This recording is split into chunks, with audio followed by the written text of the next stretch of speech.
നഷ്ടപ്പെടുന്നത് മരിക്കുന്ന സമയത്തായിരിക്കും. അതുവരെ ഈമാനൊക്കെ ഉണ്ടാവും, നിസ്കാരം മറ്റു അനുഷ്ഠാനങ്ങളൊക്കെ ഉണ്ടാകുമെങ്കിൽ പോലും മരിക്കണ സമയത്താണ് അധിക പേരുടെയും ഈമാൻ നഷ്ടപ്പെടുന്നത്.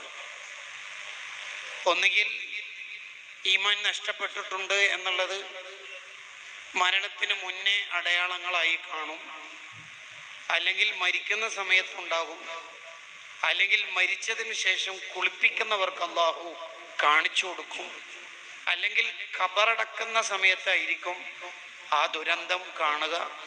അഞ്ചാമത്തത്, ഖബറടക്കപ്പെട്ടതിന് ശേഷം സ്വാലിഹീങ്ങൾക്ക് അയാളുടെ മരണം ചീത്ത മരണമായിരുന്നു എന്ന് സ്വപ്നത്തിലൂടെയോ മറ്റോ കാണിക്കപ്പെടും. ഈ 5 വിധത്തിലാണ് സൂഉൽ ഖാത്തിമ, മോശം മരണം ഉണ്ടാവുന്നത്.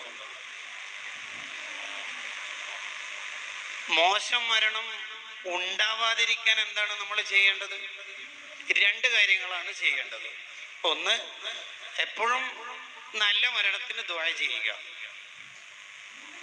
ഒരാൾ നല്ല നിലയിൽ മരിച്ച് അയാളുടെ റൂഹ് 1-ാം ആകാശം മുതൽ 7-ാം ആകാശം വരെ ഇങ്ങനെ കൊണ്ടുപോകുമ്പോൾ മലക്കൾ ചോദിക്കും, അത്രേ ഈമാനോടെ മരിച്ചു എന്നോ? ഈ കാലഘട്ടത്തിലോ എത്ര നല്ല നല്ല മനുഷ്യന്മാര് അടിപതറി പോയിട്ടുണ്ട്, ഇയാൾ ഈമാനോടെ മരിച്ചു എന്നോ? കൈഫ, എങ്ങനെ മരിച്ചു ഇയാൾ ഈമാനോടെ? ഇയാളേക്കാൾ നല്ലവർ എന്ന് പലരും വിചാരിച്ചവർ അടിപതറി പോയിട്ടുണ്ടല്ലോ എന്ന് പറഞ്ഞ് മലക്കൾ അത്ഭുതപ്പെടുമെന്ന് ഇമാം ഷഅറാനി റഹിമഹുള്ളയുടെ തംബീഹുൽ മുഖ്തരീനിൽ കാണാം.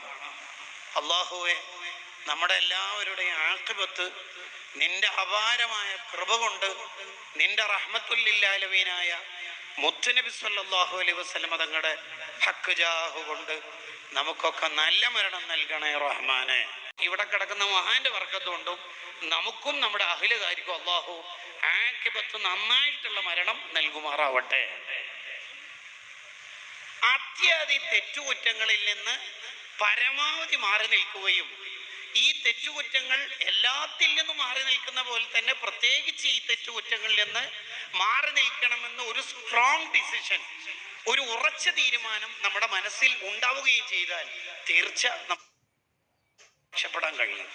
ഒന്നാമത്തെ തെറ്റ് അക്ലുർ റിബ, പലിശ തിന്നലാണ്.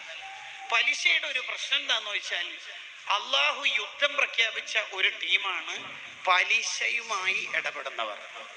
അള്ളാഹു ഒരു വിഭാഗത്തോട് യുദ്ധം പ്രഖ്യാപിച്ചു എന്ന് പറഞ്ഞാൽ അതിനർത്ഥം അയാളുടെ ആഖിബത്ത് ചീത്തയാകും എന്നതുകൂടിയാണ് ഇബ്നു ഹജർ ഹൈതമി റഹിമഹുള്ളയുടെ അൽ ഫതാവൽ ഹദീസിയയിൽ കാണാം. വിവിധങ്ങളായ ബിസിനസ്സുകൾ പല പേരുകളിലുമായി ചൈനും ചൈന അല്ലാതെയൊക്കെ വരുന്ന കാലം, ഫർണിച്ചർ ഷോപ്പുകാരും ജ്വല്ലറിക്കാരും പല മോഡലിലും ബിസിനസ്സുകൾ നടത്തുമ്പോൾ ചിലപ്പോൾ കൂടുതൽ ഫിഖ് പഠിക്കാത്തവരും മുറി അര മൗലാമാരുമെല്ലാം അതിൽ പെടുമ്പോൾ നമ്മൾ അതിൽ പെടരുത് എന്നൊരു നിർബന്ധം നമുക്കുണ്ടാവണം.